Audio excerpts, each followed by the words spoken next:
اب میں نہایت احترام اور فخر کے ساتھ ایک ایسے مخلص اور محنتی ساتھی کو دعوت دینا چاہوں گا جو تنظیمی ذمہ داریوں کو پوری ذمہ داری کے ساتھ نبھاتے ہوئے تنظیم کو مضبوط بنانے اور خصوصی طور پر نارائن پیٹ ڈسٹرکٹ میں تنظیم کو مستحکم کرنے کے لیے دن رات انتھک محنت کر رہے ہیں.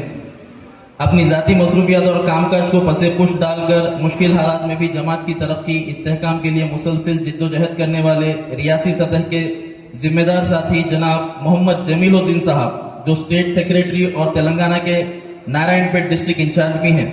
میں نہایت احترام کے ساتھ جناب محمد جمیل الدین صاحب کو دعوت دیتا ہوں کہ وہ ڈائس پر تشریف لائیں اور اپنی ویلکم سپیچ کے ذریعے اس پروگرام کا باقاعدہ آغاز فرمائیں.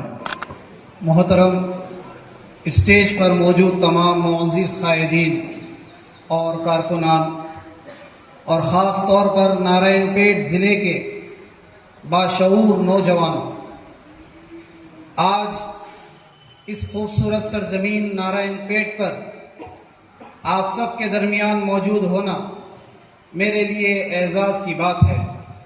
میں دل کی گہرائیوں سے اس پروگرام میں تشریف لانے والے ہر مہمان، ہر کارکن اور عام شہری کو خوش آمدید کہتا ہوں.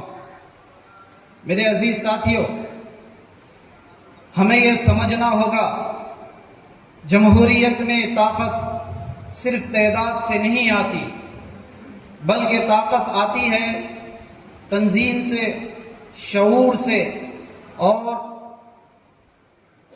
میدان عمل میں موجودگی سے. نارائن پیٹ ضلع میں کئی دہائیوں سے کچھ مخصوص خاندانوں اور با اثر طبقات کا اثر رہا ہے. اس کی وجہ صرف یہ نہیں ہے کہ وہ تعداد میں زیادہ ہے، بلکہ اس کی وجہ یہ ہے کہ وہ طویل عرصے سے گاؤں کی سطح سے لے کر سیاسی اداروں تک اپنا نیٹ ورک قائم کر رکھا ہے، قیادت پیدا کی ہے اور انتخابات کے وقت منظم انداز میں کام کیا ہے. میرا آپ سے ایک سوال ہے کہ مسلمان اور دیگر محروم طبقات اپنی تعداد اور صلاحیتوں کے باوجود سیاسی فیصلوں میں مضبوط نمائندگی حاصل کیوں نہیں کر سکے؟ اس کی ایک بڑی وجہ یہ ہے ہم نے سیاست کو صرف ووٹ دینے کے حد تک محدود کر رکھا ہے. اصل میں عوامی مسائل کو حل کرنے، سیاست عوامی مسائل کو حل کرنے، فیصلہ سازی میں اپنا کردار ادا کرنے کا نام ہے. اگر ہمارے محلوں میں سڑک خراب ہے، پانی کا مسئلہ ہے، نوجوانوں کے پاس روزگار نہیں ہے، بچوں کی تعلیم کے مسائل ہے، کسان پریشان ہے، تو ان کے مسائل کے لیے ہمیں منظم سیاسی آواز بنانی ہوگی. صرف شکایت کرنے سے حالات بدلنے والے نہیں ہیں، بلکہ حالات جب بدلتے ہیں جب عوام اپنے درمیان سے ایک لیڈر پیدا کرے، ممبر پیدا کرے اور جمہوری طریقے سے اپنی طاقت کا صحیح استعمال کرے. میرے عزیزوں، ہمیں یہ سوچ بدلنی ہوگی کہ سیاست صرف بڑے لوگوں کا کام ہے. سیاست ہر اس شہری کا حق ہے جو اپنے علاقے کی بہتری چاہتا ہے.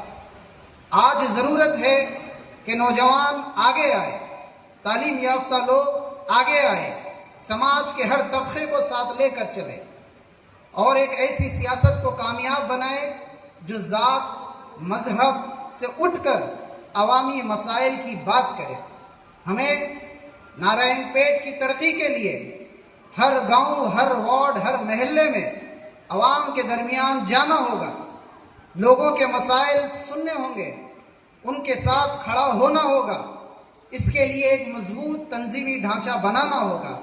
یاد رکھیں، دنیا کی تاریخ گواہ ہے، جس قوم نے اپنی سیاسی طاقت کو منظم کیا اس نے اپنے حالات بدلے، اور جس قوم نے اپنی طاقت کو منتشر رکھا وہ دوسروں کے فیصلوں کے محتاج رہے.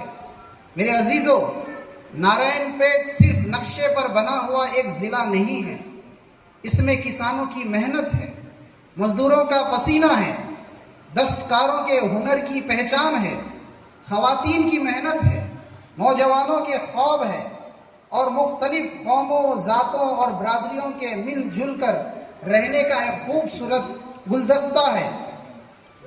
سیاست بری چیز نہیں ہے، بری سیاست وہ ہے جو عوام کو تقسیم کرے، اچھی سیاست وہ ہے جو عوام کو جوڑے۔ میں نوجوانوں سے کہنا چاہتا ہوں، سیاست کو سمجھو، آئین کو پڑھو، اپنے حقوق کو جانو، اپنی ذمہ داریوں کو سمجھو اور اپنے مستقبل کے فیصلے میں خود حصہ لو۔ صرف 5 سال میں ایک مرتبہ ووٹ ڈال دینا سیاست میں حصہ لینا نہیں ہے۔ سیاست کو سمجھنا بھی ضروری ہے، اپنے علاقے کے مسائل کو اٹھانا بھی ضروری ہے، غلط فیصلوں پر سوال کرنا بھی ضروری ہے اور صحیح لیڈر کو آگے لانا بھی ضروری ہے۔ میرے نوجوان ساتھیوں، اگر آپ سیاست سے دور رہیں گے تو کوئی اور آپ کے مستقبل کے فیصلے کرے گا۔ اگر آپ سیاست کو نفرت کے حوالے کر دیں گے تو سوسائٹی تقسیم ہو جائے گی، لیکن اگر آپ سیاست کو شعور، تعلیم، انصاف اور محبت کے حوالے کریں گے تو نارائن پیٹ کا مستقبل ضرور بدلے گا۔ ہمیں یہ نہیں پوچھنا چاہیے تم کس ذات سے ہو، ہمیں پوچھنا چاہیے تم اپنے سوسائٹی کے لیے کیا کر رہے ہو۔ ہمیں یہ نہیں پوچھنا چاہیے تم کس مذہب سے ہو، بلکہ ہمیں یہ پوچھنا چاہیے کیا تم انصاف کے ساتھ کھڑے ہو یا نہیں۔ ہمیں ایک دوسرے سے نفرت نہیں کرنی ہے، بلکہ ہمیں نفرت کو شکست دینی ہے۔ اور میں نارائن پیٹ کے نوجوانوں سے ایک بات کہنا چاہتا ہوں، آپ صرف مستقبل کے ووٹر نہیں ہیں، آپ مستقبل کے لیڈر ہیں۔ اپنے اندر علم پیدا کرو، اپنے اندر شعور پیدا کرو اور اپنے اندر برداشت پیدا کرو، اپنے اندر محبت پیدا کرو اور اپنے معاشرے کے لیے کھڑے ہونے کا حوصلہ پیدا کرو۔ کل 15 اگست صرف پرچم لہرانے کا دن اور جشن منانے کا دن نہیں تھا، بلکہ یہ ہمیں اس آزادی کے حقیقی مقصد کو یاد دلاتا ہے جو ہمیں اپنے حقوق، مساوات، برابری، انصاف اور عزت کے ساتھ زندگی گزارنے کے لیے ملی ہے۔ اگر ایک عام انسان اپنے بنیادی حقوق کو محسوس نہ کر سکے، اسے برابری اور انصاف میسر نہ ہو، تو پھر 15 اگست کی آزادی کا حقیقی فائدہ ہم تک نہیں پہنچا۔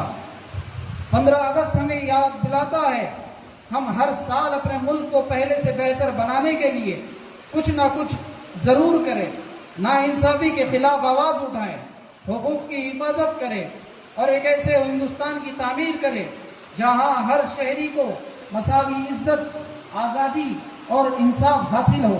یہی 15 اگست کا اصل مقصد ہے اور یہی ہمارا حقیقی آزادی ہے۔ دوستو، میں اپنی گفتگو کے اختتام پر آپ کے سامنے ایک اہم پیغام دینا چاہتا ہوں۔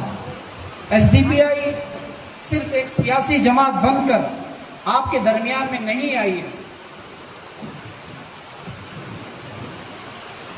بلکہ عوام میں سیاسی شعور پیدا کرنے، نئے لیڈروں کو تیار کرنے اور سیاست کو سمجھانے اور اہل اور مخلص لوگوں کو ان کا صحیح مقام دینے اور جمہوریت کے دائرے میں رہتے ہوئے عوام کے حقوق اور مسائل کے لیے آواز اٹھانے کے عزم کے ساتھ ہمارے درمیان موجود ہیں۔ یہ صرف جماعت کی ذمہ داری نہیں ہے، بلکہ ہماری اور آپ کی بھی ذمہ داری ہے کہ ہم ایسی مثبت اور اصولی سیاست کو مضبوط کریں، اپنے نوجوانوں کو سیاسی شعور دے اور اپنے علاقے کے عوام کے مسائل کو جمہوری طریقے سے اقتدار کے ایوانوں تک پہنچائے۔ آخر میں آپ سب سے اتنا کہنا چاہوں گا کہ ہماری جد و جہد کسی فرد کے خلاف نہیں ہے، بلکہ ناانصافی کے خلاف ہے۔ ہماری سیاست نفرت کے لیے نہیں ہے، بلکہ امن، انصاف اور عوام کے حقوق کے لیے ہے۔ اسی جذبے کے ساتھ میں اپنی جگہ لیتا ہوں۔ شکریہ۔